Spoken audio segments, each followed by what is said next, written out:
All means, nigga, I'm a Big Mac. I look in the eyes of niggas. You sound like my cousin. She wrapped in my vision as pimpin'. Now grab a hold. White lightning, white China, echelon in the cocaine powder. I see baby richer than the spaceship dollar.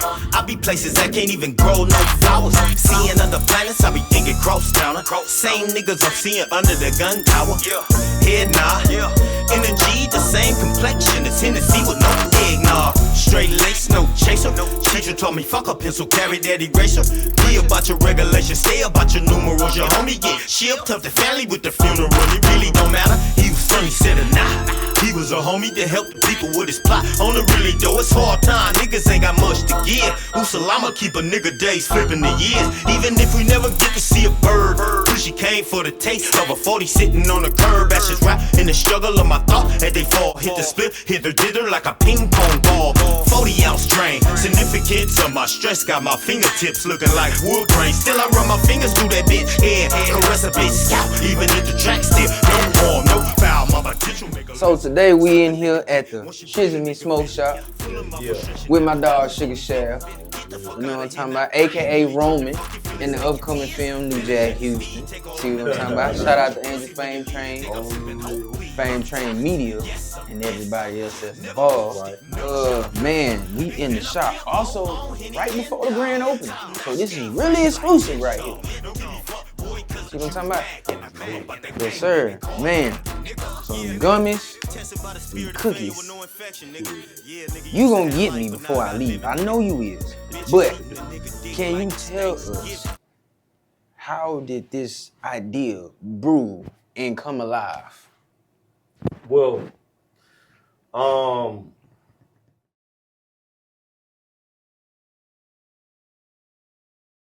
it's crazy because I was thinking of getting a food truck first. Okay. You know what I'm saying? That was what I was chasing. You know. Man, look here, man. Support my dog, man. You heard me? You know what's going on, man. It's up, man. Yes, sir. You know, black owned shit. You heard me? Yes, sir. Hey, man, stop playing. Fuck the hate, nigga. Congratulate. You heard me? My boy got this shit going on. I don't even know what the fuck this bitch say. Oh, that's the outlet right there. Outlet, man. Yes, Stop playing. Go ahead and scratch that motherfucker. Now that's your shirt now. Go ahead, you heard me? Stop playing. And it's embroidered in this motherfucker, you heard me? You know what I'm saying? Like, man, stop playing, man. Y'all support my dog, you know what I'm saying? Getting out of prison, you know what I'm saying? I had a lot of things to do and catch up to first. Because wasn't nobody, you know what I mean? The game had changed, so a lot of people don't really believe in, you know, the game is younger now, put it like that.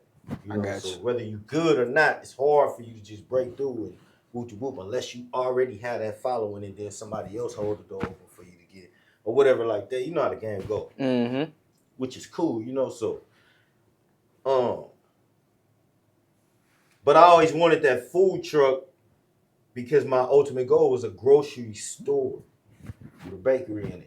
Like a big grocery store, like Food Town, Ralph's. Okay. You know, some shit like that. You know what I'm saying? That's what I went to college for in prison.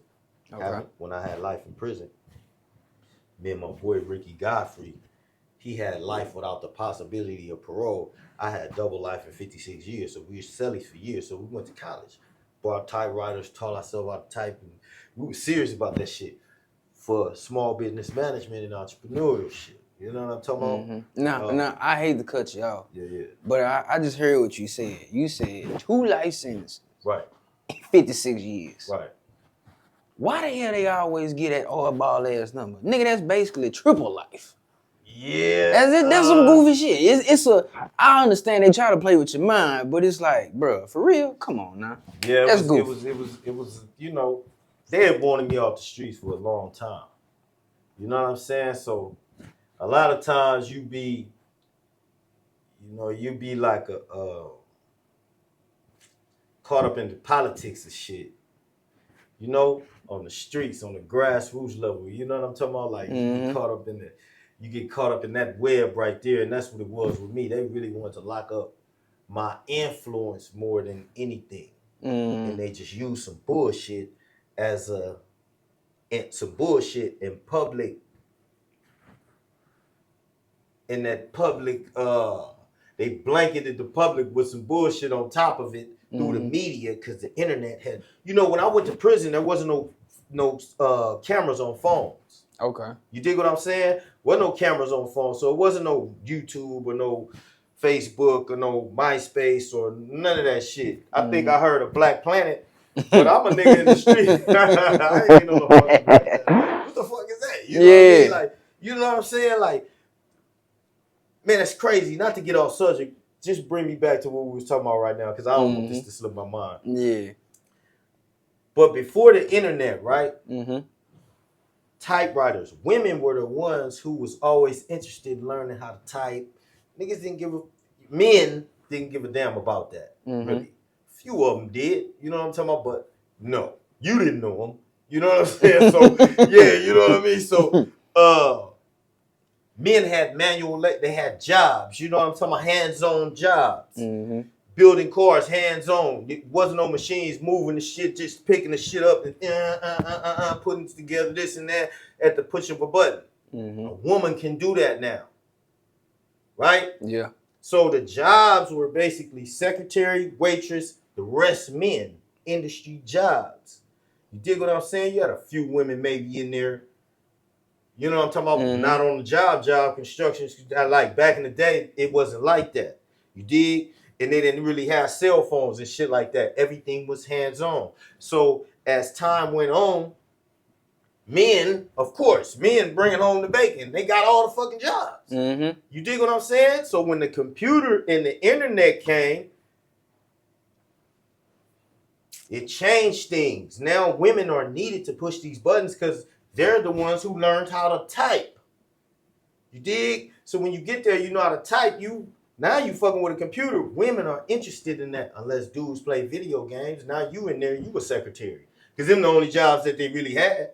You know what I'm saying? For motherfuckers that had with their computer when that first came, you had some dude secretaries up in there. You got some dude nurses. You know what I'm saying? They know that shit. You know what I'm talking about? But so that took a lot of jobs. Now, as things go on, you're looking at people that a lot of men ain't got no job, or they ain't got a job that's worth what that woman got. Yeah. Right. You know what I'm saying? It rolls in reverse. Most households, she's the breadwinner now. That's because at the push of a button or an app or a program, you can put a car together. It don't take no muscles to do that. You just got to know how to do it. You got to be trained to do it. You know what I'm saying? You got women welders now. You probably thought you never could weld. It ain't that hard. You just got to know how to do it. And now you can have affirmative action. You got a lot of different laws that came into play that made that leveled out the playing fields for a lot of things that people didn't really think about. That people wasn't jumping out there saying they had a passion about. You know what I'm saying? Because they didn't have nobody with them and all that type of shit. But now things is different. So you can sit there and say he ain't doing nothing and this and that because they no longer have those type of strength in positions. The strength is not needed. You dig what I'm saying? I got you. Come on now. Go on, knock it off. Oh man. Yeah, go on here and just knock it off. Yeah, man. You know what I'm saying? So yeah, man, I just wanted to say that because I be seeing a lot of times but the people of these times don't have that realization because they didn't go through that era, that transition from then to where men had manual labor, and the reason why things are different like that because what they were trained to do and what they learned and went to college to do, it was still hands-on. So you had to go and relearn. But it's by computer now. Yeah, you can go get a construction job and work at the shipyard. Be down there, you know what I'm saying? Whooping on niggas and shit. You know what I'm talking about? In the back. All that old shit. Oh, you man. might as well go to the county. You know, like, nigga, shit. I ain't got time for that shit. So, yeah, man. I always wanted to make my own job. Yeah. I said that to say, that right there, and I've always known that Houston, is a place where small black business can thrive and it's allowed. Mm-hmm. You got to go get your specifications right and all that type of shit, but it's allowed. California, you got to get your specifications right too, but it's a lot of different type of red tape and shit like that. You know, it's a way different landscape. You know what I'm saying? So then here, you know what I mean? Like the areas where you would get a building or a business it's gonna cost. You're gonna make your money. Yeah, it's gonna if tell your you concept though. is right, but it's gonna cost you. Yeah, it's gonna cost you a lot. It still costs you a lot here, but like it's more opportunity to me. You know what I mean? I jumped out fresh, I jumped out clean. Hit the fuck for green, hit the stash for the lean. Hey, grab my bling bling, screwed up around my neck, grab the feet. For them bars that fail to respect. And the ones Hey man, it's the outlet, man. Stop playing with my boy, man. It's more here than it is there. My father was born in Beaumont, but he was raised in Houston, in 5th Ward. You know what I'm saying? My father, Sugar Man, you know what I'm saying? Smitty was raised he's a 5th Ward nigga. Okay. You know what I'm talking about? That's it. He's a 5th Ward. He been hustling up through there and all. I thought I told you. I told you. Yeah, I told you. Hey man, Sugar Shad don't play no games, man. No games. And he obviously you can see he's not just a rapper. He actually live what he talking about though. So you know what I'm talking about? Yeah. You can't be around here. How y'all say it? You know what I'm talking about? Half stepping. Yeah. Capping. I can't do that. Mm-hmm. People know me. You know, I grew up with people around it. You know what I'm saying? You can't say nothing that ain't real. If you do, they gonna be looking at like where I'm from. They gonna be like, that nigga lying out for you. Know what I'm talking about? And it's gonna be out there. We seen you up there lying, nigga. I can't do that. That'll make me look handy gun. You know what I'm saying? I'm too far gone in the game to be doing some dumb shit. You know? So it's like, yeah, man. So this idea right here came about because this is the All Eyes on Me building. We've been in here for about a year, you know, putting it. All these walls and all this shit wasn't here. This is just an open space. We're gonna go to the other side and we're gonna see all the, you know what I'm talking about? maybe something a little different, you know? Okay. Maybe something a little different, you know? So,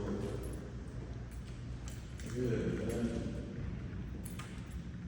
Build something a little different. Because over on that side, wasn't no walls up. Wasn't none of that made walls and all that. So this made walls on this side and doing all that shit too. Okay. Y'all had a homeless nigga living in here. Mm-hmm. They got that damn shopping cart. Know what was going on. Real.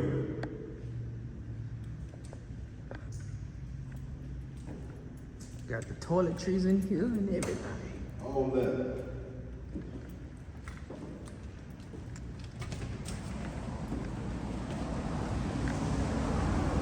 A lot of different businesses in here. A motherfucker ain't just doing a smoke shop. It's a fucking beauty salon right there. It's a nail tech over there. It's a person that do dreadlocks right there. It's a candle shop right there. So, you know what I'm saying? It's real estate in here, management. It's fucking it's all type of shit. You know what I'm saying? It's a building of this whole academy school where you can come and learn how to do, you know, get certified and all that type of shit. You got, but I just, you know, we gonna put a smoke shop right here too. Mm-hmm. You know, because it's different. Just think if they had a show. They had a show about entrepreneurs. Hold on. Let's not forget to mention that everybody in here is black. We're gonna go ahead and get back to that. Yeah. We're gonna let you finish. Now, if they had a show about entrepreneurs and different businesses, they would probably go like, damn, this lot right here has this business. We're gonna go to each one and see how they, you know what I'm saying, they doing this. But here, you can come here and be like, every day, if it was a show, like every person has their own story, their own crowd, their own following, and it's just crazy. You know what I'm saying? It's under one parent. Mm-hmm. You know what I'm talking about? Mm-hmm. But we got different shit. You know what I'm saying? Mm-hmm. So if it was a show, a reality show about that type of shit, about entrepreneurs and shit, then they look and they like, they got a smoke shop in that motherfucker. If you really want to relax, you know, you can come over here, get this medicine. Which is a complete great idea to say the least, because you gotta think about it. It's people, like you said, you got real estate in here. It's people do dreadlocks, nails, all type of shit. It's so many people come through here that got a lot on their plate. They stressing, depressed, or whatever. You see a smoke shop as soon as you walk in, you like, that take the edge off. Yeah, and it's not just, it's a novelty smoke shop, so it's one brand. The Box. The Box brand is the only brand that you're going, you know what I'm saying, that you see in here. As you know, I got, it's a real thing, you know what I'm saying, or CSR, cut it, roll it, and smoke it, you know what I'm saying. That's all you see. I got incense, I got cookies, I got candy bars, and all type of stuff that you just not gonna find nowhere else, in the best quality, infused by specifications of the law. Yeah. So certifications on the wall now, if you want to check. You see what I'm talking about? He also shout out to Amazing Smells as well. Amazing Smells, which is the wife of The Box. You dig? So I don't have to, you know what I'm talking about? The very best smell. When you step in here from the lobby all the way, it's intoxicating. Right now we smelling that butt naked. In the words of Dollar Bill. Butt naked. You know what I'm talking about? This motherfucker, man. I got oil burners that's custom made. You know, touch sensitive, ain't no buttons. You know what I'm talking about? To start him up. Yeah, man. It's 2023, nigga. This nigga hell, bro. Hell, man. Yeah, man. So you know all that old shit, peanut butter policies, whole bitches. I see in my rear view mirror, towel on my line. Tick on top of that. That's off the end. This that little coffee. Yeah, it's a different type of drink though. We talking about a different type of sip. You know, yeah, man. You got syrup, you got the scissor, man. Sipping on that scissor. Man, it's that watermelon right here. Yeah, teaching on the box. Got 3 lines up in here, man. 419, man. Let me go ahead and show them people. Just in case they can't see that for a back. You see what that thing say. Scissor! Straight from the box, you heard? Straight from the box, man. You know what I'm saying? You got that. Let me show you something, man. Okay. You got that beef jerky, right? You did. Okay. Different flavors, man. You got the whiskey barbecue. You got that red chili garlic. I got that motherfucker. That pineapple mango habanero. You don't talk now. Real beef jerky right here, man. Artisan beef jerky. Teriyaki. Yeah, teriyaki. You know what I'm talking about? Got that yaki. That's your best seller, huh? That teriyaki. That teriyaki go. You know what I'm saying? I got neon rope bites, sour worms, neon gummies, all by the box. All the box, man. All one brand. Located out here in Baytown, Texas. Texas. You dig what I'm saying? The Shizzame Smoke Shop. The Shizzame Smoke Shop, man. And you know, got the bars right here. Now these right here, man. Listen, man. Look, you ain't gonna find this nowhere. I promise you. You know what I'm talking about? Like everything's guaranteed. This is not like, man, this was every time. I guarantee it. You got the amazing smells in here, man. I got that Velvet Goddess. I got that, man. If what you need, I got that doggy style. I got that motherfucker lick me all over. These are burning oils, though. And that's the actual name of them. You ain't just making this up now. Yeah, no, that's the actual name. You know, these are burning oils. You know what I'm saying? I got that lemon. I got all type of shit that just smell real velvet, man. I got exotic incense. Exotic incense, that money, that dragon blood, that 60s patchouli, spiritual healing, positive vibes. Amen. Vanilla. Got that motherfucking lavender. You know what I'm talking about? Yes, sir. Yeah, right now it's a mock-up store of the products that's gonna be in here and the concept that it is. Like through Amazing Smells, man, I got imported shea butter. This shea butter right here, you may say, oh, everybody got shea butter and this and that, but when you smell it, yeah, you're gonna try to find it in your mind. Because you know when you smell shea butter, you smell the cocoa heavy on a lot of people's shit. And this is not that. This shit like cake mix. This shit whipped. Ain't your ordinary shea butter at all. Man, this don't shit, even look like it. I'm yeah. gonna go ahead and show them, boy. That ain't your ordinary shea butter right there. You see that thing? Yeah. And it's by Amazing Smells. Like, show them this bottle right here. I got you. It's by Amazing Smells. See what that thing say?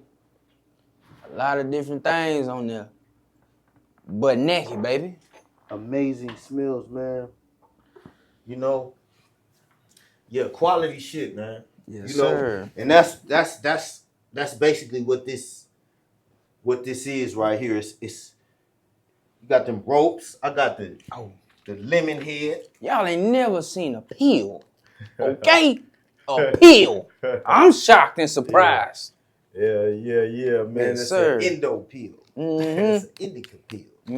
So that means be your ass in the house when you pop that pill. You don't need no perk, no Adderall. Just you got what I'm talking about. I got the ropes. You know what I'm saying? Like different types of ropes. I got the green apple. I got the what is that? Strawberry. I got the rainbow for the LGBT Alphabet community. Yeah, I got that. You see it. You know what I'm saying? Yeah, you see it. Yeah, I got them too. I got the watermelon. I got the pineapple, the mango tahini. I got that lemon head. I know y'all like that lemon head. Come on now. Huh? Come on now. Yeah, you know what I'm talking about? Yeah, don't fuck around. You know what I'm talking about? Like yeah, and be going over there getting some shit. This is what you want to show up to the party with. Because I'm gonna tell you something. This is what you want to show up to the party with, because ain't nobody else got that. Nobody else got that. I got the CSR Cut It, Roll It, and Smoke It by Sherry E. 420 every day. Every day. You know? Is that Bob Marley? That 420. This right here is. She got me. That's a woman. Man, she can be a quarter. Oh, she got me. Look at her. I know for sure she got great. She got me. Appreciate you. Appreciate you, my dog. She can keep everything, lay up under some simping. Simping gonna continue to pay her, continue to follow What's every old? move she make. Man, for real. See, you don't come across good people like this, man. Come on, man.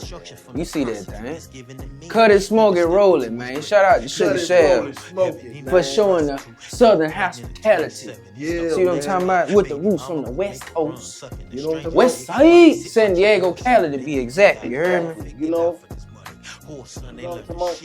Yeah, man. All y'all be talking about, you know, I go out there to Cali, I know people, but I'm really out here. You know what I'm talking about? You know what I'm talking about? Yeah. The outlet on wheels, baby. The outlet on wheels. Always tells him that he's fly. He tells his mama that's right. But we the outlet on wheels. We pull up. See what I'm talking about? Yes, sir. I greatly appreciate you, man. Greatly appreciate you. And I will wear that thing. And it's my size. Definitely gonna get that in, bro. Greatly appreciate you. Man, Yeah, man. we ain't even stepped into your lyrical side of you. Oh, let's not forget about the food truck. You got you know what I'm saying? The food truck. You even want to get something to eat. You mentioned it a little bit, but you ain't go all the way in there. Yeah. So exactly what do you have in mind to sell off the food? Well, the Shizzame food truck is gonna have you know, this is a good area for just something that people like. So I'm gonna have links, chicken wings, hot boudins, you know, turkey legs, you know what I'm saying, turkey legs, you know what I'm talking about. I'm gonna have Captain Smitty's pies. I make earthquake cakes. My mama taught me, gave me this recipe, you know, an Italian cream cake that my father passed on to me, and those are gonna be on there. But different little things, man. You know, I've been getting calls from a couple of people that's franchises that wanna, you know, connect with me, but I haven't really settled on which one yet. Yeah, that I want to do, because it's the Shizzame food truck. Mm-hmm. You know, it's the Shizzame food truck. It's gonna be called Big Meats and Things. Mm-hmm. You know what I'm talking about? So it's gonna be quality food, good food. You know, I may have specialty shit like seafood dressing on there, or, you know what I'm saying? Different little things, you know, that, you know, it's gonna be velvet. And it's in the title, Big Meats and Things. Meaning you gonna get what you pay for. You gonna get what you pay for. Come on. You gonna get what you pay for, man. You might even be able to go on up there and get you a little daiquiri or something. A strong daiquiri. They gonna love that. They gonna love that right there. Man. Strong daiquiri. Pour you some of that syrup up in there. Yes, sir. Yeah. Yes, sir. Man, I did a little research, man. Did a little research on your musical side. Now, this whole interview, we've been talking about the business side of Shuga Shaft. You know what I'm saying? So in other words, what he's showing you is you have to be a person in multiple outlets. See what I'm saying? You can't just be one-dimensional. You got to be multi-dimensional. Right. See what I'm saying? But back to what I was saying, I did my research. Is it true that you've been on the music scene since 98? 98. Well, yeah. When you dropped your first tape, look at what the world found. Look at what the world found. Yeah. I've been doing this since 98. I paroled in 1998. And I connected with my partner, childhood friend, Dorian Lanier. And he's best friends with Terrell Davis. Okay. You know what I'm saying? The Super Bowl, Terrell Davis. But me and Terrell Davis, big brother, grew up together. Okay. You dig what I'm saying? So it was crazy because running back Terrell Davis. Denver Broncos. You know what I'm saying? You know what I mean? So, and you know, so when I was coming up, I used to go to Terrell. I used to be at Terrell house and shit with his brothers and shit. He got a brother from Skyline. He got a brother from Lincoln Park. Okay. You know what I'm saying? So, yeah, man, that shit was crazy. You know, I would see him. He always had the towel on his feet coming from school and shit. You know, we never did really talk then. He's the same way as he is now, which is crazy when I think about it. Back, he's the same way as he is now. That's how he was when he was young, because he's younger than me. Okay. You know what I'm saying? So, but yeah, man, Terrell and being connected to Dorian, they best friends. Okay. So he opened, yeah, man. He had just won the Super Bowl, you know. So when I got out and I was rapping, you know, it was a different vibe. This was right before 50 Cent dropped. You dig what I'm saying? It was right before 50 Cent dropped, man. You know what I'm saying? And I was that motherfucker out there with no shirt doing all that shit. You know what I'm saying? Like, you know, I wasn't the first motherfucker in my city. Gangsta Iron was really the motherfucker running around rapping with no shirt and all that type of shit. I always was like that since a kid, just running around without no shirt on. But when I started rapping, because I wasn't rapping at first. My homeboy Matt, my OG partner, Madman, who was in the shoe next door to Charles Manson, he asked me to write a rap Damn, they want to fight a nigga because I ain't want to write I ain't even want to do it. I was like, man, fuck that. You know what I'm saying? But he took offense to that. He like, nigga, you think I'm asking you something soft or something? Nigga, like, you tripping. You know what I mean? Like, you could really change something. You could really do something. Like, nigga, you don't understand this shit. You know what I'm saying? I see it. You know what I'm saying? Because I'm older than you. But you know what I mean?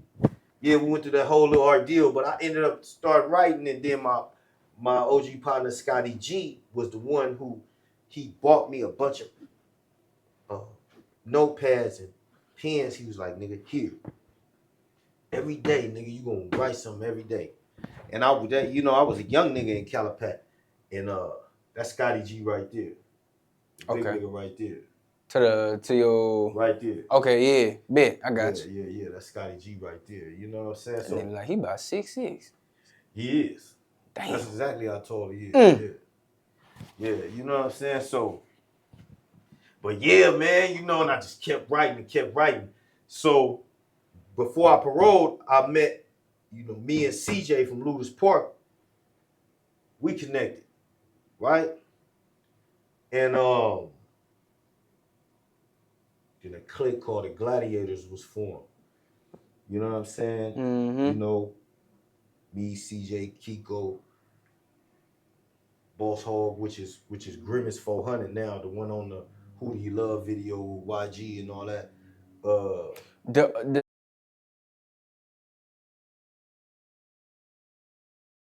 The one that come on at the end? At the end. Okay, bet. Grimace 400. Yeah, I got you. You know what I'm saying? Dorian, Trav, Tyru, Dion, B. Hall. I guess a gang of, you know what I mean? It's a gang of niggas, you know what I'm saying? That's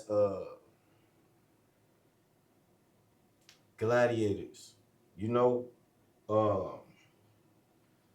From LA, you got the Wolf Pack, the president of the Wolf Pack, you know, Ross Prez, you know what I'm saying? That's a motorcycle, you know what I'm saying? Camaraderie. Okay.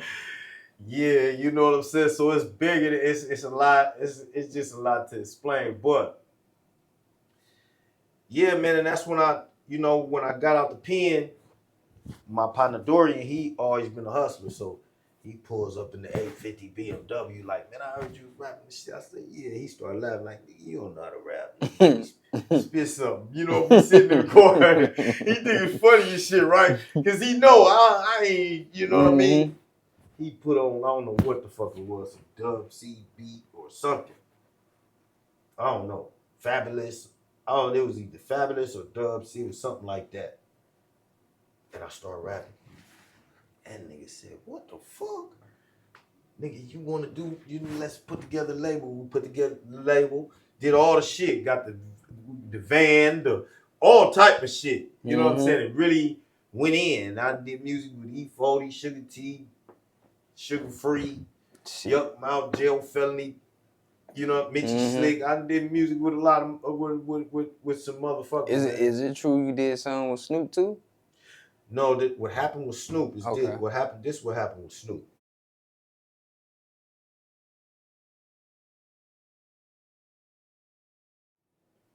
Now, I was going to meet him. Okay. At the studio, right? In LA. So before I left, I said, well, I had a talk with my partner Dorian now about bringing Mitchie Slick. Now, Mitchie Slick is an OG in San Diego, you know what I'm saying?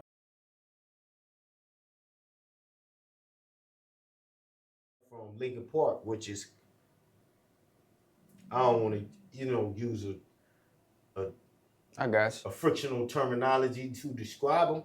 You know what I'm saying? Because they homies, you know what I mean? They bloods, you know what I'm saying? So I ain't grow up, really tripping like that, even though sometimes we be having little scrimmages and shit.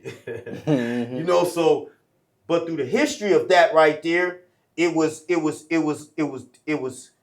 be difficult for anybody else to step out and look past what the fuck is going on and say, nigga, because I know this is what the fuck you do. I know he's really doing something. Regardless to the street shit, I know that he's really doing this and we need this push right now. Because if I don't and he do, then it's still that. It don't matter. Because it's still gonna gotta bounce over this way or bounce this way. You guys gotta be ready for your turn because that's what's gonna happen. Okay. It don't matter. So I understood that.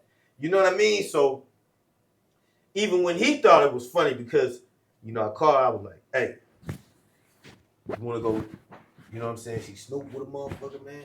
Finna go meet Snoop in LA and shit. You wanna go? He was like, on the real, I was like, yeah. He said, yeah, he said, it ain't no bullshit, is it? I said, nah.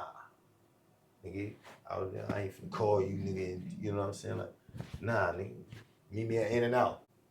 We met at In-N-Out, me and Mitch, we met at In-N-Out, Dorian, and went to LA. Okay. We met Snoop, we in the, I think it was Snoop, Warren G, and then Raphael Sadiq was in there in the booth. You know what I'm saying? So we chilling, you know what I mean? We chilling, you know what I'm saying? And you know, I'm gonna tell you something else. Okay. Like, we chilling, you know what I'm saying, and chopping game, shit like that. Then Snoop like, man, let me hear something, Shaft. You know, he turns on the beat. So I go in, he like, oh yeah, he ready. He ready like a motherfucker. Boom. Then I introduced him to Mitch. Yeah, this Mitch slick right here. Whoop whoop. He from town, you know what I'm saying? This and that. Then Mitch rap. You know what I'm saying? So then Snoop was like, let me get that CD. I had a CD with like 5 songs on it from the first album. Okay. He like, man, let me hold that CD. You know, he asked me, man, how you come up with them isms like that, man? You know what I'm saying? For Shizzame, my nizzle. This, me, that. That's exactly what happened, man. And then he held that CD, and I said, "Go ahead." He held that CD, and next thing you know, he came on with the for shizzle dizzle. It's the big Snoopy deal, and that's the honest, you know. But I wasn't mad though. A lot of people they get mad when people do something or it's inspiring. It's really it's inspiring, what it is. Man. It's you know what I'm saying. It's you know. It was cool to me, you know what I'm saying? But a lot of people feel like certain people be so big, and when they take something or use something or, you know, bend and fold or take, you know what I mean? And they can use it and mass produce it in a way that's beneficial to them, they get offended because they ain't getting nothing from it. But I don't feel like that. I got styles all over the earth. Did you ever get a chance to run across Tupac? I never did because I was in the prison when he died in '96. But I will say this right here, and this is a true story. When I was in prison in '90, this was while Tupac and all the whole little thing, Death Row was going on. CJ, the guy from Lewis Park that I said we met. We started the Gladiators and all that. Now, I founded the Gladiators. Okay. It's a real thing. You know, there's real legislation behind it and all the shit. Now, Suge Knight was his close homeboys with CJ.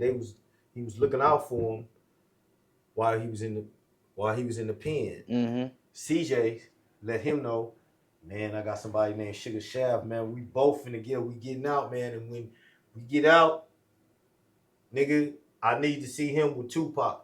And Suge knew. They was sending me little memorabilia, butt naked bitches on the P-Funk boat. Okay. All the shit. I got all the flicks at the house. All the, you know what I'm saying? All that type of shit, man. They was sending it to me. CJ gets out. He looking out for me, doing all the, you know what I'm saying? Like, man, you know what I mean? It's going down when you get out, nigga. Whoop, this and that. So everybody know this. I'm doing shows on the yard because everybody know this. I'm doing real show. I got flyers in the building. Okay. The police is letting this go on. Damn. I got the death row pictures of Tupac on that little A-frame, like made right there. Got the Super 3s hooked up. Niggas is paying like they bring a soup. They bring a soap, anything. The laundry bag's full. You know what I'm saying? Just from doing the show. My boy Kiko is doing the comedy. I'm rapping, and we got a whole motherfucking Death Row show on the yard, right? Bleachers full. Because they know when I get out, I'm really, they can't pick me up and everything, right? But when Tupac died, it was like, damn. You know, it was crazy. It was like, damn. So they was scrambling around. It was a whole bunch of talk of how they was going to bounce back from that and this and that. But I was supposed to go straight to Death Row when I got out. But when I got out, my boy CJ wasn't doing so good. You know what I'm saying? He was going through some personal issues and shit. And so it just made me like, hold on, because I was coming through the door because of him. This is who I trust, my comrade, who I trust. You know what I'm talking about? Like, I know what y'all got going on, which is a lot. Tupac just died. Whole bunch of motherfuckers just got killed. You know what I'm saying? I know what the fuck going on. I'm on high control parole. If I'm even around motherfuckers around, I know I'm going back to jail. You know what I mean? I ain't even been to San Diego yet, and I'm in the Death Row studio. I motherfucking go through the front door. Somebody gets shot in the leg. I'm in the inside. I just went through the door. Yeah, somebody passed by, shoot. Somebody gets shot in the leg. Wasn't nobody from Death Row, but still, it just happened right outside the door. Now, the police is coming. Man, let's get up out of here. The realist was in there. I had just met the realist, and they had the realist. The nigga named the realist. He looked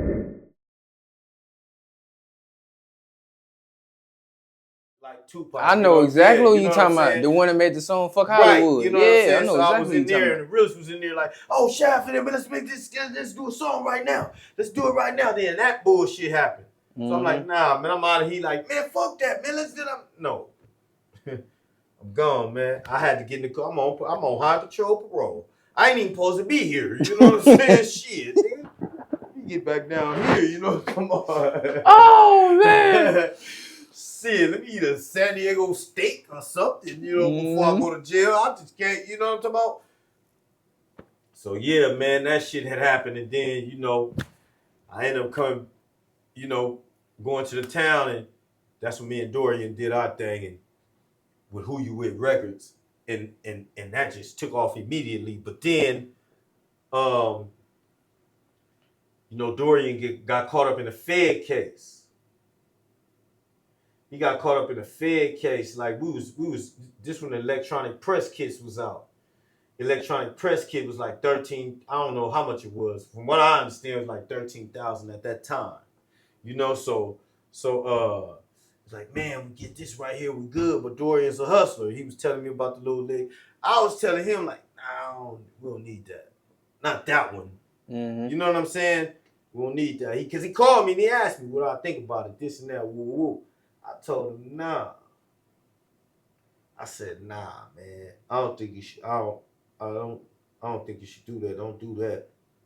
And he was like, man, why you think, man? Because I know this motherfucker, this and that, woo woo. I know he got, you know, some whatever the fuck. I said, listen to what you saying though, like, you know what I'm saying? If you know a motherfucker been on some bullshit before, like, why would you? I don't get it. Yeah. Like, we don't need that. You know what I'm saying? Like, fuck him. We don't need that. Don't do that. He was like, all right, I'm going to call you back. He didn't do it. But he sent somebody close to him to do it. And when they did it, they both end up going to the feds. You know what I'm saying? And I told him, like, don't, you know, but that right there fucked us up. You know what I'm saying? There was a lot of envious shit going on, too, at the time. You know, money started playing a part in the crew getting, you know, it was a whole bunch of little, you know, a bunch of little funny seeds being planted, you know what I'm saying? And when it came to this industry of money and shit like that, but, you know, long story short, he ended up going to the feds. I ended up catching life, you know. So the album dropped. We just did a distribution deal. All the shit. And we had the motherfucking release party. Magic Johnson was there. Jerome Bettis, Terrell Davis, Adina Howard, fucking Donnell Jones opened up for me, Dilated Peoples, fucking Kim Fields, goddamn me, man, it was all type of motherfuckers in that motherfucker, man. It was all kind of motherfuckers in that motherfucker, man. X-Clan, Professor X was in that motherfucker. You know what I'm saying?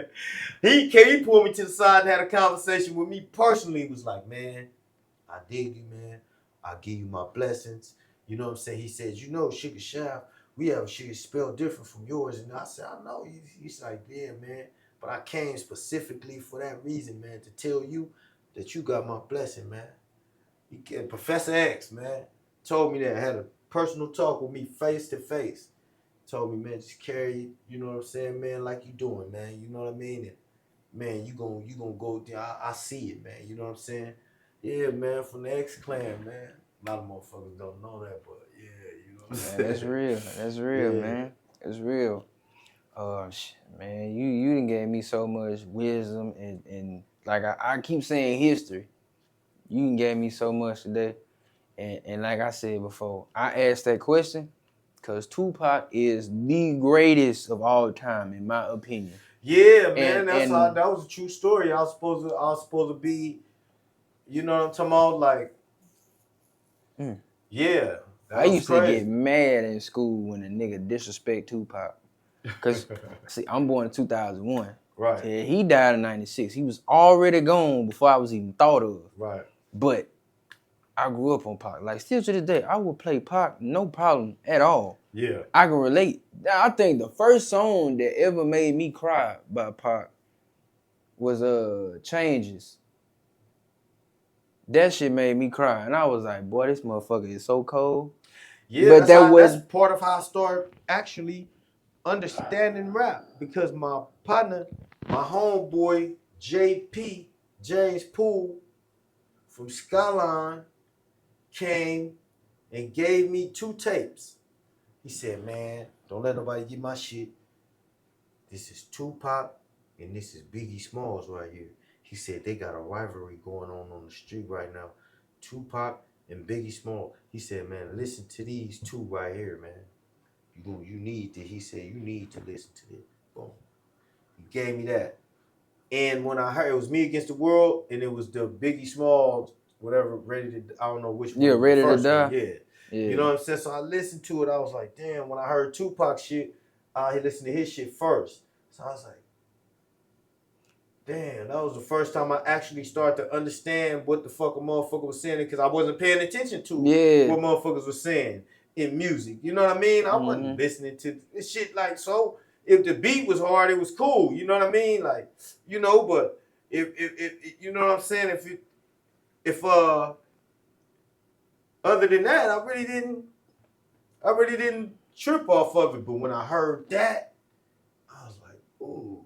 Then I heard Biggie shit, and I was like, what the fuck? Matter of fact, kind of like a movie. Matter of fact, I think Biggie's first one was the Notorious B.I.G. with his baby picture. Right. Yeah. Yeah, it was kind of like it was kind of like a movie or something. When I was listening to it, I was like, this nigga shit like a movie the way on the real, on the tape. You know what I'm saying? I was in the pen, but Tupac shit was like it was more of what the fuck I was understanding about real life. You know what I'm saying? As far as what the fuck what I knew. You know what I mean? And Biggie Small shit was more like I say, like a movie. You know what I'm saying? Like, we wasn't touching no money. Like, niggas wasn't on average touching the money that he was talking about. You know what I'm saying? So it was like, you know, the nigga he was with was touching that money. You know what I'm saying? So, you know, but he was rapping his ass off about it. You know what I'm talking about? Like, he was a street nigga, but he was rapping his ass off about what the fuck, you know what I'm talking about, his home. That's how it is nowadays. You can rap about 4, 5 different, you got some niggas around you that's doing something, you can rap about everything that the fuck they doing and make it sound like it's you. You can do that these days. You can do that, but mention a word or a phrase that another nigga done already said and see how the motherfuckers gonna be mad. Niggas gonna wanna fight. Like, nigga, you biting. Nigga, what the fuck is you doing? Nigga, you bite. It ain't like that now. You know what I'm saying? So, you know, motherfuckers say shit that be, you know, I take it as a compliment because that's basically why they said it nowadays. You know, it's a certain way you use shit that compliment a motherfucker, but that biting, motherfuckers don't play that shit, man. Like I done been in motherfucking Bay Vista with getting at a concubine and shit with the van parked right there.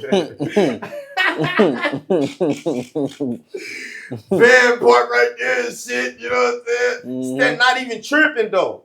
Knowing I'm out of pocket, I'm out of bounds, you know what I'm saying, like a motherfucker. But I'm not thinking like I'm getting at her. I ain't.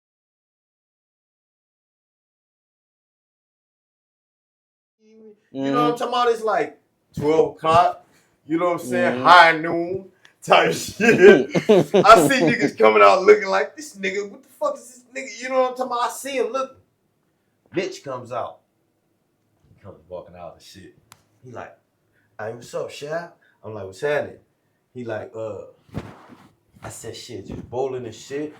He like, why you just hollering? Yeah. He, you know what I'm talking about? Just trying to, you know what I'm talking about? He like, all right, man.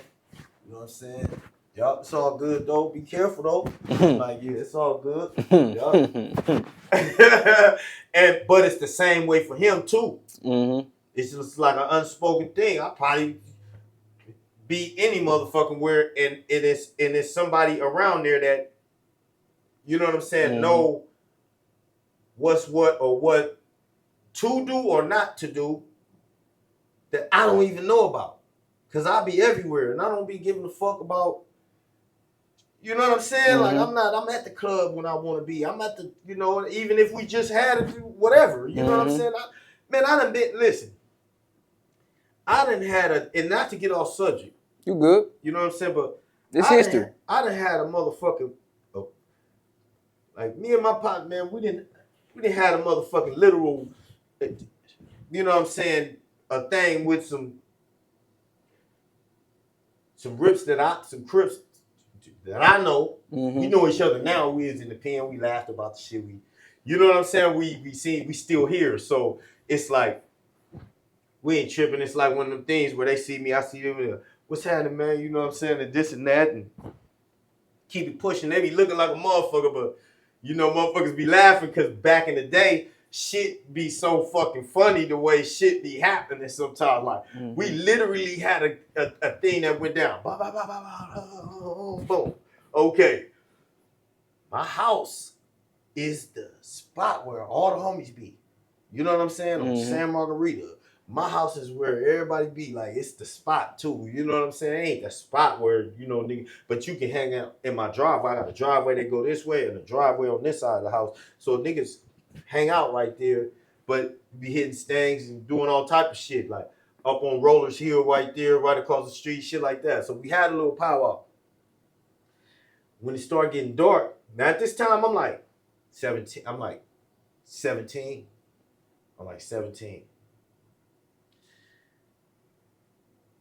The lady comes to, she want to spend some money. $40. It was $40. Go ahead. Man, look here, man. Support my dog, man. You heard me?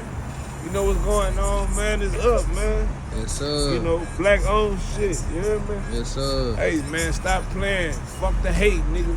Congratulate. You hear me? My boy got this shit going on. I don't even know what the fuck this bitch say. Oh, that's the outlet right there. Outlet, man. Yes, stop playing. Go ahead and scratch that motherfucker. Now that's your shirt now. Go ahead, you heard me? Stop playing. And it's embroidered in this motherfucker, you heard me? You know what I'm saying? Like, man, stop playing, man. Y'all support my dog, you know what I'm saying? But I didn't have nothing at the time. I'm waiting for my partner G2. You know what I'm saying? Because I fucked with him on the, you know what I mean? He had the sack, you know what I'm saying? So I'm waiting on him. But she came with this $40. So I'm like, all right, hold on. I get it through the window, right? I go out the door. Now I go down the street. I know the Crips. They was from Faux Trey and from probably a couple of them from, I think the Faux Trey. Might have been one of them from Grape. You know what I'm saying? But I know they was from Faux Trey though. For sure. Cause they had a few of the homegirls. The homegirls that was from Skyline, they was fucking with them and shit, yeah. But I know they got it fat over there, right? Mm-hmm. Now look, I go over there. This shit happened earlier in the day.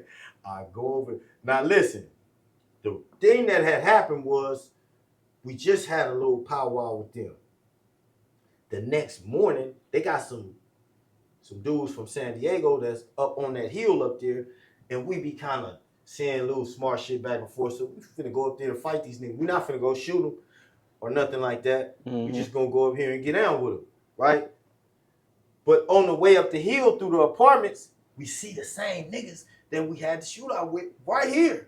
And it was just automatic. As soon as they seen us, they thought we was coming for them, but we didn't even know they was there. They was on the third tier up there, so it just went down right on the spot. Boom. Police come, they got masks on, the green box with the long shit hanging, you know? They got that long pasta. Oh, man. That long pasta hanging, you know what I'm talking about? You know what I'm saying? So later on that night, it's about just getting dark, right? Probably like 6 o'clock, so it's almost dark. Boom, this lady come. Right? Okay. Everything said that's when the lady come. I take the money, go through the other door. Boom, go down the street on Imperial to the pink apartments right there. I knock on the door. Boom, boom, boom. Everybody answered the door with a gun in them days. You know what I mean? So I knock on the door. Dude opened the door. He got the gun right there. He looked. He said, I stepped in the door, right? He looked. When he looked, I didn't want to stand at the door. So I when he opened the door, he looked. He was like, what the fuck? And then I just stepped in the door. He closed the door. He's like, nigga, what the fuck you doing here? And it's the same niggas. I said, let me get Dub for 40. He was like, what? Nigga, what was all that shit earlier than this? What about I said, man, listen, man. Nigga, it's rolling out there right now. Let me get Dub for 40, nigga. You can get at me later on that right. Them niggas look. And because the homegirls are like, what the fuck is you doing? You know what I'm saying? But I'm like, ain't nobody came for none of that shit right now. Nigga, it's rolling out there. I'm trying to get this. Let me get Dub for 40, nigga. He said, man, here, man. He gave me something fat, too. He gave me something fat, too. He said, here, man. You know what I'm saying? I took it. He said, now get the fuck up out of here, nigga, before I blow your motherfucking head off. I said, yeah, all right, nigga. The fuck ever, nigga. You know what I'm saying? And then niggas start cracking up laughing like, this nigga is crazy as a motherfucker. And I just walked out and served baby, you know what I'm saying? How my little got shit started. Boom. And went back and forth and got me a couple of more sacks, but after that, we never had no problems. You know what I'm saying? But by then, I end up coming out here doing time. Okay.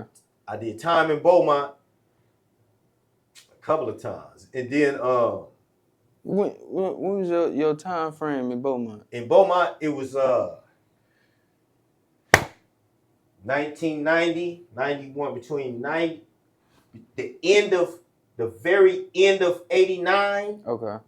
90.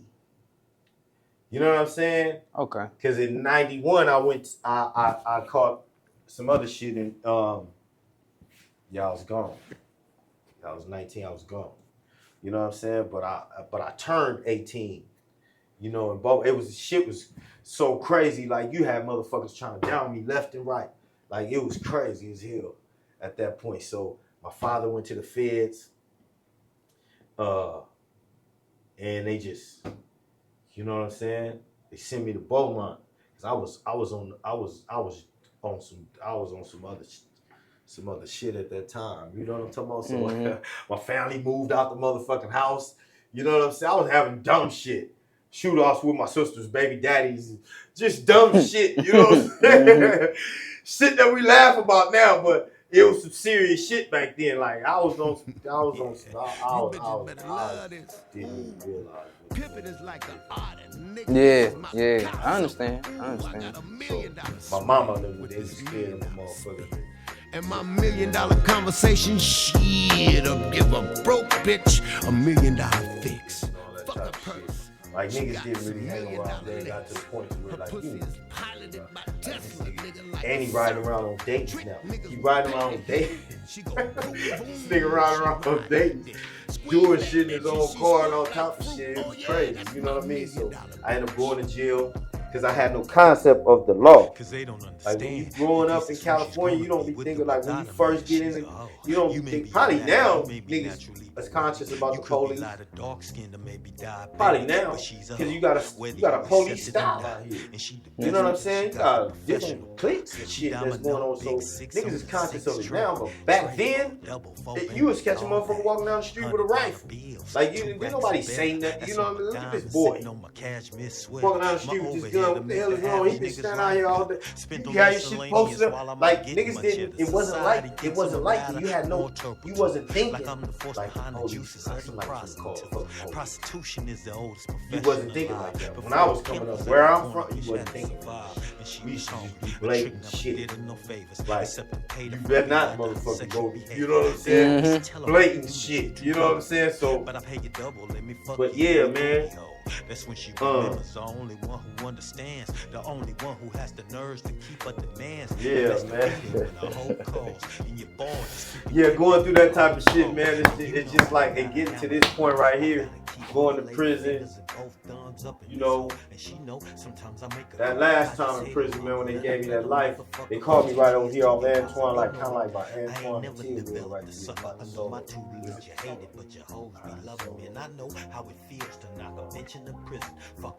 yeah, right over there by Timmy Tans and all that shit. Okay. John Walker, American Most Wanted. That's where they caught. That's where they captured me at over there. And then once they caught me there, lay up under some simping. Simping will continue to pay her. Broke a nigga arm and all that other shit they gave me life. I mean, she got it made with simping. He cooking and cleaning. So it was just hard getting to this point right here. You know what I'm saying? People think that I got out because he knocked the prostitute, got her pregnant at 27. Obama pardon. Hell no. Yeah. Fuck no. I had it was a woman who was my counselor. She has my real file. Okay. Right? She has my real file, like my confidential file, my regular file. You know what I'm saying? Mm-hmm. She got the whole shit. She worked in the warden's office. But this is where you go when you get abducted. You go over there and pick up your ducket, whatever like that. Or she held classes too, like parenting and management. You know what I'm saying? She was, you know, everybody was trying to get at her. Everybody's trying to get at her. You know what I'm saying? So, you know, I noticed it. I wasn't really tripping like that. I was hearing about it, but I wasn't really tripping like that. I'm gonna just sign up for the class and see, you know, what's kind of. I need these certifications anyway. I got board coming up. You know what I mean? I already just had a psychologist, a licensed marriage and family therapist who was studying to become a psychiatrist.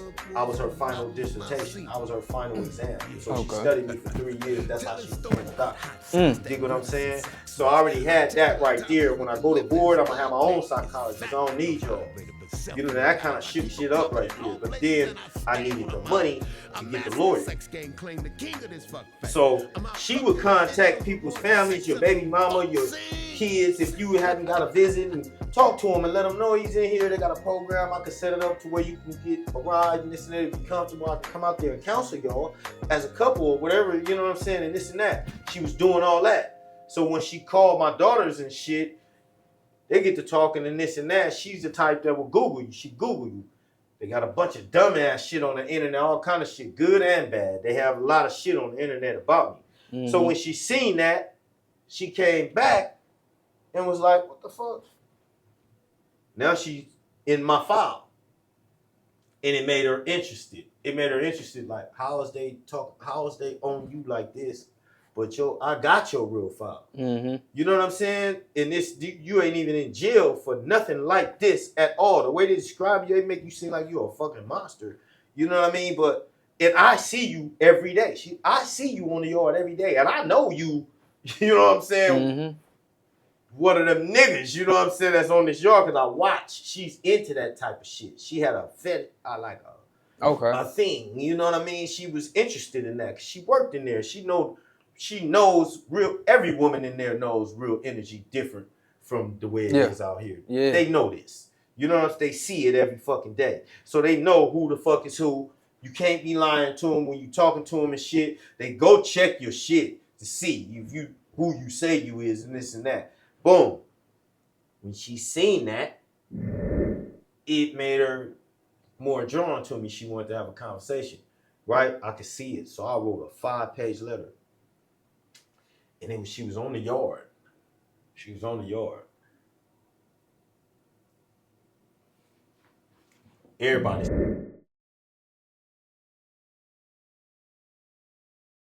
around me because they get trying to give her these email requests to get into classes and all that. I just peeled through all that. Here. Boom. It was in the envelope. It was in red. She closed it real quick. I just walked off and shit. She took it, boom. She called me up there. When she called me up there, we talking this shit, right? And shit, I said, this bitch gonna have to put me in jail. I need this. This is what I need. I need a fucking lawyer. You know what I mean? But she was interested in talking to me about my shit, and when she did, she was like, that's just crazy. Like, they have all this bullshit, but this is really you from, and that made her interested. So I came with a plan. She thinking, expecting, we can make $50,000 off selling cell phones, right? I said I don't want to sell cell phones because I don't want to sell communication. I don't want to sell communication in prison. You know what I'm saying? I just don't want to do that. Like, I want to have them, but I don't want to do that. For a goal, I want to sell tobacco because, for one, tobacco is king in prison. It sells no matter what. When a motherfucker hungry, they'll buy a stick of tobacco. But they'll spend that $2 on a cigarette before they spend it on a soup. Because you can sell that motherfucker for $3 and go buy a soup for $1 and go back and buy another.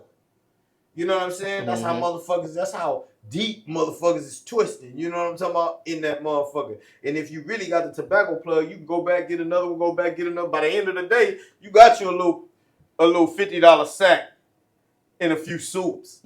Huh? You know? Shit, you know what I'm saying? So she didn't understand it at first. But my partner, KD Stunts, he from Oakland and shit. He from Sick With It, you know, with E40 and all. He part of the Sick With It Hall family. So I get the KD. Now, he was the only one that I really actually kept it all to besides my next door neighbors, which was Geechee.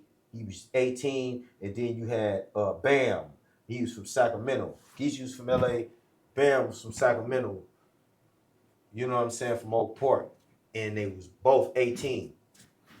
And I put them up on game because they right next door to me. Right? They the ones that I'm going to send to go get the laundry bag. You dig what I'm saying? So one go get it one time, one day. It was both low key, so they wasn't really tripping. Like, you know what I mean? Nobody expected that. So I get at KD. I'm like, listen, this is what I want to do. This and that. I need somebody to come from where you at, because she in Sac. Bring a compressor over to her. He like, oh yeah, my uncle got one. My uncle got a compressor, this and that. What we gonna do? You know what I'm saying? This and that. I'm gonna look out for you. I'm gonna give you this right here. And he put in too. You know what I'm saying? He put in $500. Okay. Yeah, you know what I'm saying? So I was like, I'm gonna do this, and we just kept shit going. It didn't even matter what the fuck we just kept it going. You know what I'm saying? So I told her, I need you to go get 20 cans of Bugler. The blue can, the turquoise can, get 20 cans. She like, what the fuck am I gonna just get the 20 cans? She would get the 20 cans. He brought the compressor, brought the vacuum seal shit, showed her this and that, and he smashed it all the way down. It was like a tablet, like this. It was exactly like these incense right here. like a square, it was just like that. That thick, just like that. Okay. 5 cans smashed down like that in a vacuum seal, tight. So she would have one right here, one right here, one right here, one right here. 20 cans every other week. Every other week. Nigga, I'm checking 600 a can. If you want to buy a whole can, 600. To my partners, I'll sell to them for 600. Other than that, I ain't even selling cans. Like, you know what I'm saying? I ain't even, but I'm making 37.50 balls out of each can. I'm selling a can a day easy. But I got so much tobacco, I got pounds of the shit. So I got I put all the homies on, all the Crips, all the Mexicans that want to get on. If you don't fuck with it, cool. I don't care. You know what I'm saying? But if you do fuck with it, cool. I fuck with you. You know what I'm saying? Like, but it was the Pisces, even the skinheads, even them. I had the whole thing. I had so much motherfucking tobacco. I was getting caught with a pound of tobacco, 2 pounds of tobacco. That's a lot of motherfucking stuff and shit. I couldn't even. But I got the money for that lawyer though. I got the money for that lawyer. And of course, she was supposed to be a nigga. You know what I'm talking about? Like, we started fucking around, this and that. She got the cell phone. I done had the cell phone for a week. The motherfucker, she like, when you gonna turn on the cell phone? I'm like, how you turn the motherfucker on? I don't know. You know what I'm saying? I turned it on and shit, but the motherfucker ain't. She's like, you gotta do the service and how the fuck am I supposed to? I don't know. What the fuck? She the one made my Facebook. I didn't even know what Facebook was. I had never seen it. This was in 2012. Hell yeah, man. So, the nigga ended up getting the money and,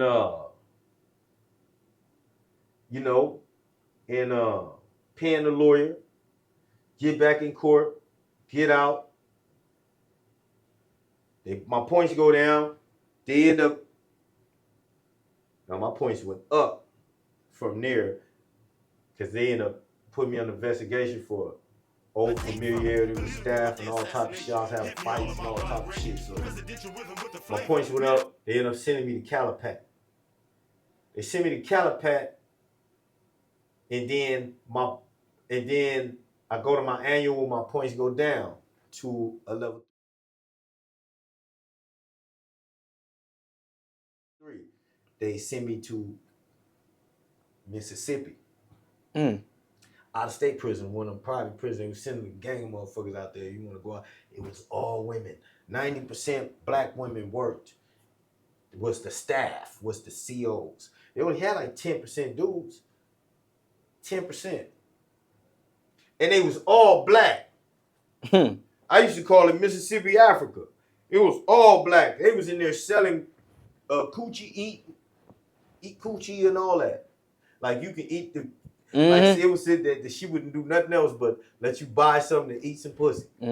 That's it. She was putting it in their face too. It was bitches running around there pregnant from niggas in prison, fighting in the motherfucking hallways and all type of shit. Mississippi was so, I ain't even gonna lie, I ain't trying to say prison was velvet, but that was the most velvet you gonna ever do time at was Mississippi, man. The fucked up thing about Mississippi is, like, if they have a riot or something like that, Mexicans is deep as a motherfucker. They hella deep. And you don't have the police, don't have no guns in there. So, like they do in California. You don't got spray and shit like that. So, the riots and shit like that go on for a long time. I'm talking about 30 minutes. 30 minutes is, you know what I'm talking about? Like, you dance around for 30 minutes, easy. They didn't have riots going on in that motherfucker for an hour and a half. No bullshit, motherfucker. Fingers getting chopped, all type of shit. Dumb shit happening. They got time to, lock it. Motherfuckers that was locking themselves in the stage, open the door. They was prying the door. There was all type of shit going on in that motherfucker, man. But Mississippi was the most velvet place that you could do time at. You had a knife fight in that motherfucker, all type of shit. It was velvet though. You was having some, man. it was velvet. It was just too many women. It was just too many women around. And the food was cool, you know what I'm saying? The store was cool. Then go to Oklahoma. I didn't like Oklahoma. They ended up closing Oklahoma and sending everybody to Arizona. Went to Arizona, it was velvet again. Had another little counselor bitch. Had had the whole yard sold up with all the, you know what I'm talking about. Christmas, I gave everybody, what you want? You want some powder? You want some, oh, you want some of that tar, huh? You want some, I got the China. You don't do nothing. You got the tobacco. Oh, yeah, you don't do nothing. Homie, he don't do shit. Okay, I got this $50 green dot for you. Or, or you could take this $50 green dot and split it with your celly. I'm saying this in front of him. Or you could take this food right here, y'all. I'll take the food. All right. I gave everybody something that was in the building that was black. In the building, I ain't give a fuck where you was from. That's how a motherfucker was, because niggas didn't have the formula to get out there and then visit and get some. I had a slick little Asian bitch that was coming through there. You know what I'm talking about? They was in there. I was having problems too, because they was fighting in the parking lot. They was doing all type of crazy shit going on. But the nigga was, you know what I mean? And the nigga finally, my points go back up. I get into a little melee. I get into a couple of little dumb shit, and fucking points go back up. They send me back to Calipat, to the same fucking yard. Boom. Now I'm functioning in Calipat. It's level 4, it's high security and shit like that. Boom. Points go back. Not my points, but I qualified for the halfway house because I was about to get out. They sent me to the halfway house. Man, I last 20 days. And it was sending me back because it was too many homies coming up there, too much women, too much shit happened. They said we can't have you in a public setting like that, so they sent me back. You know what I mean? Get back to Calipat, do that last year, boom, get out. I parole. The broad that was the counselor is a parole officer now, but for sex offenders. You know what I'm saying? So I was able to parole there. My parole officer down there said, if you want to have, you know what I'm saying, your because they didn't want me at a what you call that, whatever the little thing was when you get out and you say you ain't got nowhere to go. They was like, come on now. Wait, do you want to parole to her house? I said, she live in Sacramento. She was like, you can do that. He sent me up there. She was standing right there. We drove to Sacramento. We get to Sacramento. My parole officer is doing parole officer. He doing regular parole visit. Knowing her, she's a parole officer. You know what I'm saying too. But she ain't a regular parole officer, so it allowed me to be there. Now, what good is the money if you dead or locked up? Then what? We need to stop all this crime in Houston, man. Our kids deserve better than that. Man, look here, man. All that stop the violence shit ain't putting food on nobody's motherfucking table, man. I gotta get mine, man. And I'm gonna make sure my people get theirs. It's just the American way. All these murders, all this crime you bringing in my city, it better stop right now, else. Oh, what, nigga? Yeah, that's what the fuck I thought. A motherfucker gonna pay me, man. Or a motherfucker gonna pay a price. You and the whole South Park coalition better believe that shit, nigga. Man, you don't want shit with the SPC. I don't even want to see you go out like that. But you keep this up, you're gonna get yourself This killed. bitch, now my parole officer said I can smoke weed. I ain't told her that. She was on some funny shit anyway, so I ain't told her that. And he's doing parole visits there, and you a parole officer, but for sex offenders, so it kind of made me slide through the cracks. But still, you get to acting up, you could put him on blast, and I could go to jail because you put him on blast, which is what this bitch started to do. You know what I'm saying? She started calling my parole officer, talking about I'm smoking weed in the front and all this old shit. This woman here just lost her fucking mind. was stealing my phone, turning my phone off because I had another phone that she didn't give me. The phone that she gave me and shit, she would turn it off and block the Wi-Fi, doing all type of weird shit. Ain't no pay phones there. I didn't have no money. I'm fresh out the pen. If I'm getting some clothes or something that she didn't buy, they mysteriously getting dye and Kool-Aid and shit. What the fuck? You know what I'm saying? How in the fuck? You know, weird shit is going on, you know? I didn't even want to be there. I just didn't want to, like, she was tripping, you know what I'm saying? So she eventually wanted me to go to jail. This is what she wanted. She wanted me to do some shit to her to go to jail to make my story true about what the public was saying so she can capitalize off of it because she doing all this marching and all this other, whatever the fuck, you know what I'm saying? But my parole officer told me. No. One day she called the police come. I'm standing in the living room. She opened the door. I'm like, what the fuck? They like, put your hands behind your back. Put my hands behind my back. They park down the street. They bring me to the car. It's 3 of them. They bring me to the car. He said, take the cuffs off of him. Before they even put me in the car, he said, take the cuffs off of him. He said, listen, man. I'll drive you 5 minutes from here, but I'm not finna drive you 30 minutes to nobody's house. Or you can have somebody come pick you up for the night and this and that, but you can't, you know, because, you know, you can't be there. Just for the night, then, you know, you work it out tomorrow or whatever. I'm like, cool. He said, we ain't gonna have to come back here. I'm like, nah, man. You ain't gonna have to come back here, man. He said, hey, Mr. Smith. I was like, yeah. He said, good luck, man. Like they knew this bitch. You know what I'm talking about? Like she done did this shit before. I go back, knock on the door. She opened the door. She looking like, what the fuck? Man, I go upstairs. The next day, I get a call from my parole officer. He said, listen, man. She calling talking about you smoking weed. You already said you could smoke weed. I said, I know. I never told her that. You know what I'm saying? Because I don't know, you know, she's acting funny anyway. The fuck I'm gonna tell her that for? Then she gonna go tell somebody else that you said I can smoke weed. You know what I'm saying? If she acting that funny, this is how I'm thinking. You know what I mean? Yeah. So he said, listen, pack your shit and get up out of there, man. Because she already making it hard on me by calling here and doing this when I'm doing parole, and she's a parole. Like, what is she doing? I said, man, I said, I'm not gonna do it today, but I'm gonna do it tomorrow. He said, all right.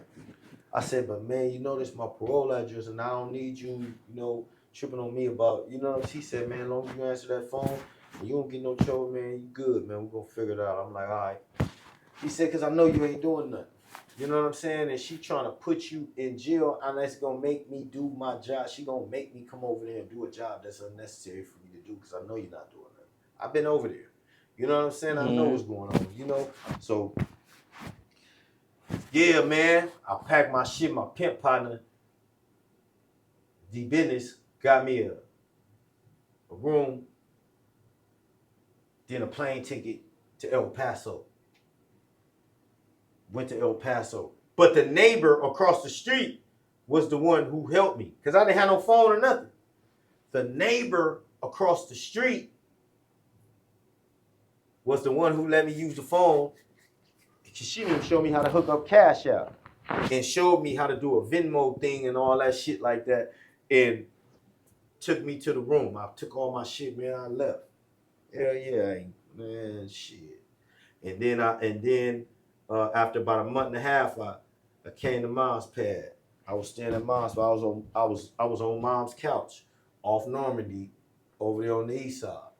You know what I'm saying? Mom stayed over there. And from there, man, I just, shit. My father died from that virus, and I just posted up like, fuck it. I'm sorry to hear that, man. Yeah.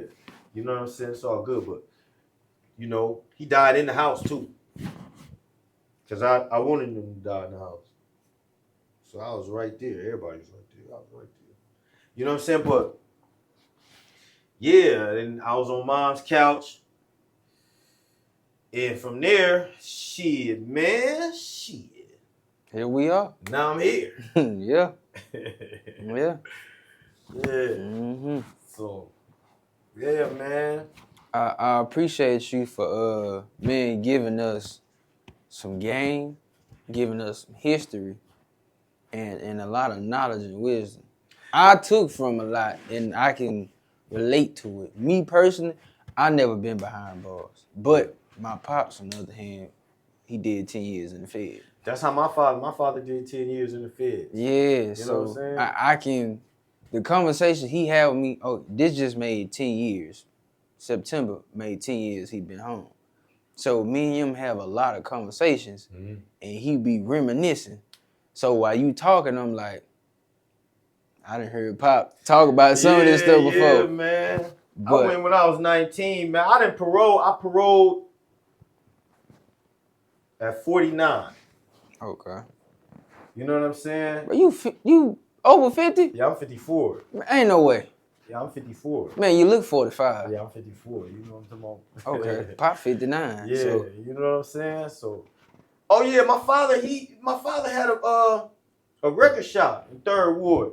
And in the same parking lot, he had a record shop and he had a club called the Entertainers Club. What was the name of the record shop? Well, definitely ask my pop. Have you ever heard of it?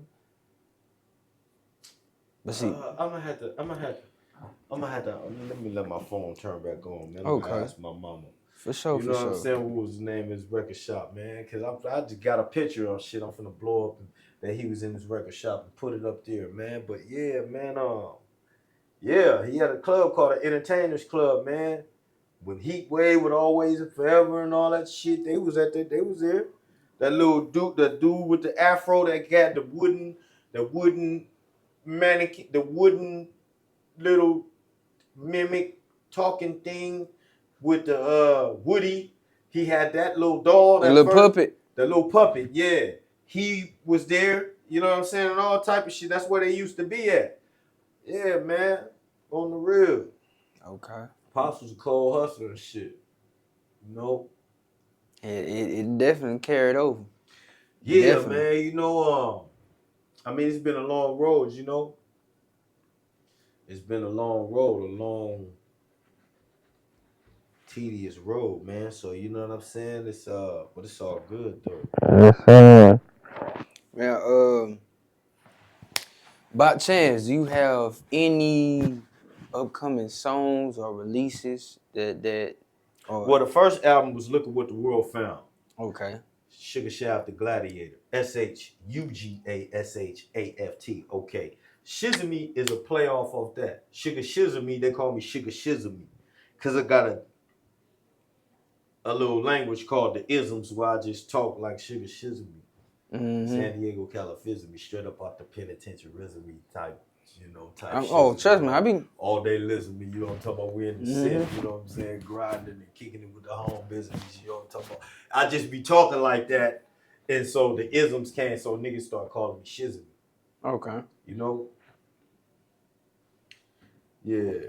Okay. Oh, really, my nigga, Fats from BPS, he the one really, you know what I'm saying? This, him and Tech and all them niggas used to, they the one started that shit in the pen though. Shizzame. Y'all also go check out Look at What the World Found too. Yeah, Look at What the World Found too. You know what I'm saying? A lot of them tracks, me and Mike B, we sat in that motherfucker and worked on that album day and fucking night. You know what I'm saying? Like, getting it together and shit like that. But Look at What the World Found too is it's a hard album, man. Big facts. Yeah, check that out. Yeah. Big facts. You already know my two favorite songs. Original and that other one. Cause you got the visuals on your Instagram. What's the name of that?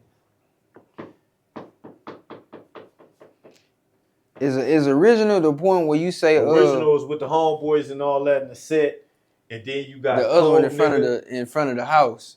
Oh, that's Gifted. Yeah. Them my favorite too right there. Yeah. Them my favorite too right there. Yeah, that's gifted.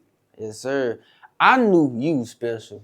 And this just me being real. I knew you was special when I seen you on that video do that spin move. Oh yeah. I say, oh no, he a different breed. He definitely gonna take off. Then that's when I started doing my research. I'm like, oh, he have had his moments where he have been around. Okay. Cause man, I you know, I had, but like I say, when I called life in prison, it was at a high moment when a nigga was, you know, really doing. I just signed a deal, Freeway Rick. You know what I'm saying? okay. Yeah, Freeway Rick. You know what I'm saying? Had put me in this movie, man. I had the lead role in this movie called Year of Dissension. It was with Warner Brothers. You know what I'm saying? I landed that role. Bosco had got the soundtrack, and this when Freeway had life. You dig what I'm saying? So, and then I messed around and caught that case. It messed that whole little thing up, you know. Then I caught life. Then his life got reversed. Then he wrote me when he got out. Like, you know what I'm saying? Mm-hmm. Hold on once. Yes, sir. What's that with it? What up with it, man? Shit, everything went yesterday. Okay. So we coming. I don't know if where you want me to send where you can look to send it to you where you can look and see. You know, you can. Nah, shit. That ain't. You know what I mean? I already know. Got you, yeah. He coming to you. For sure. I'm in here on a podcast called The Outlet right now and shit. You know what I'm saying? He in here interviewing me in the shop. You know what I'm saying? So yeah, this boss man Hog. This Boss Man Hog right here, he out there. He got a new album out too. Okay. Boss Man Hog, his shit hard in the motherfucker. And you know what I mean? This is my close homeboy right here. What's the name of it? Man, what's the name of his new album? What's the name of your? What he said? What's the name of your? We on live right now. What's the name of your album? We on live. It's called Hoggy. Hogggy. Okay. Boss Man Hog. Hoggy. The album's called Hoggy. Hogggy. It's on all platforms. Anywhere, you know what I mean? Social media, all social media, Boss Man Hog, BOSSMAN space HOGG. Okay, for sure. On the real. Nice hearing you, man. I'm definitely check it out. All the time, you know what I'm saying? I'm gonna hit you back, G. Okay, for sure. All right. Yeah, man. Yes, sir. I'm trying to hit mine real quick so I know. Let me see that little box right there. That black box right there, earphone box right there by that phone. Yeah. Tweak.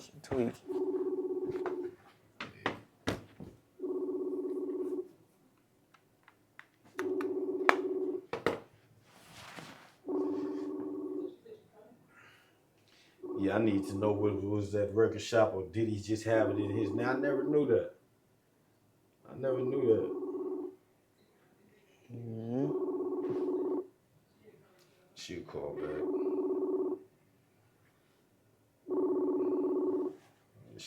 back. Yeah. Oh, man. Outside of that, because I didn't even think of it till you said something that sparked my brain. Did you also have you done any other filming projects outside of what we in right New now? Jack Houston? Yeah. Nah. New Jack Houston is the first film that I've ever been in. Okay. You know what I mean? Like I say, I landed that lead role with when I went in there and to the directors with Freeway Rick, it was kind of like the same thing. Okay. You know what I'm saying? It was like, that's him right there for sure. Mm-hmm. And, you know, but I got the script. It was. So how you feel with your first purchase? Shopping with the outlet, bro. I feel real good. I feel like I'm plugged in with the outlet now. Okay. No, I'm telling about the material, you know? How the material feel? Oh, no, the material, this one real thick, you know what I'm saying? That's the hoodie. For the winter. Yes, This sir. one real thick, too. Color looking real good. You see that right there? The sign looks beautiful. Beautiful sign right there. Both of them. Sir. I appreciate you, Armando, for shopping with us, bro. Armando, you gonna need some food, baby? Yeah. Thick.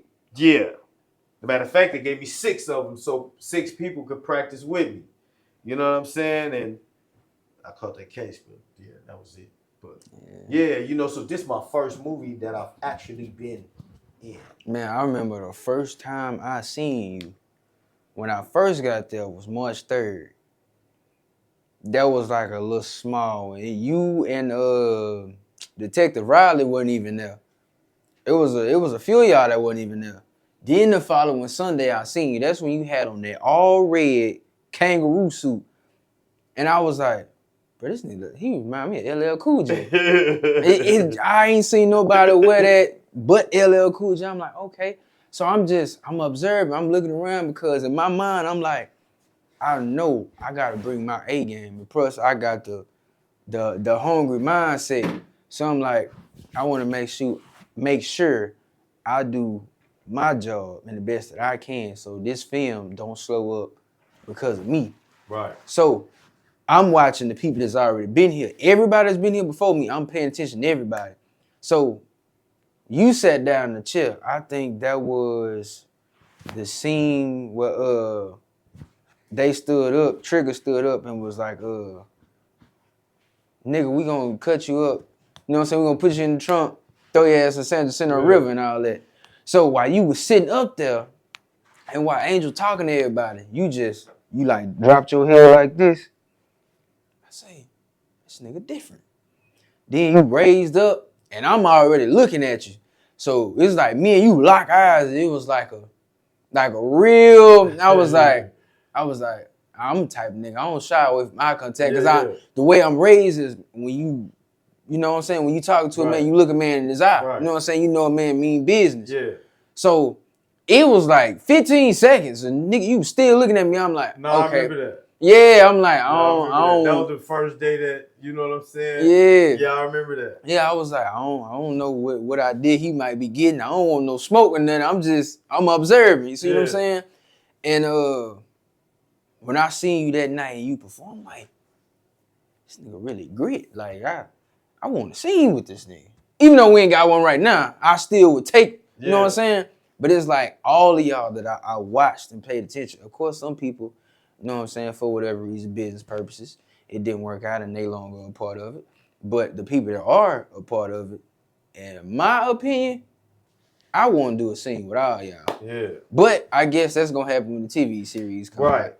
But, yeah, man, that, it's just them little moments right there. It just recognizing that this person different. You know what I'm saying? And it's not a bad thing to be different. When I say different, it's more so on the leader standpoint because, you know, this day and time, we got a lot of followers. Right. So nobody want to be they self for real. Right. Because it feels weird, so you want to fall, you know what I'm saying, with everybody else. No, it's dare to be different. See what I'm saying? And when I recognized that, I'm like, yeah, all right, cool. All right, okay. I can rock with that. And from that point on, I'm like, you know what I'm saying? That's a cool dude. But, you know, once again, here we are today. But, man, I greatly appreciate you taking time out your day, man. I'm definitely get something before I leave, like I said before. And especially in this case, I think this should go without saying, but this really just for the viewers, man. Real recognize real. And, yeah, we gotta do some real stuff, man. But, once again, shout out to Sugar Shell. The Shizzame Smoke Shop. Yes, upcoming with the grand opening that will be out soon. Located in Baytown, Texas. You mind, you know what I'm saying? You mind if I get the address? Get the address, go ahead. Okay. 1705 Garth Road. Garth Road. Baytown, Texas. Baytown, Texas. You know what I'm talking about? Straight out of San Diego with the roots also located in Houston. You know what I'm saying? And I think this should also go without saying, but I'm gonna go ahead and say it. My hood pass is good everywhere I go, okay? When your hood pass is not valid, that's because you did some hoe shit. You know, we just gonna keep it real, man. No shit. You know what I'm talking about? That San Diego grown shit. See what we talking about here, man? Once again, another shout out to New Jack Houston. The upcoming film. I play Monte. OG right here play Roman. Something that you would not want to miss. Man, At all. at all. Peace. Six Shaft. All eyes on me. On a visit with a bitch eating chicken wings. She frustrated cause a nigga don't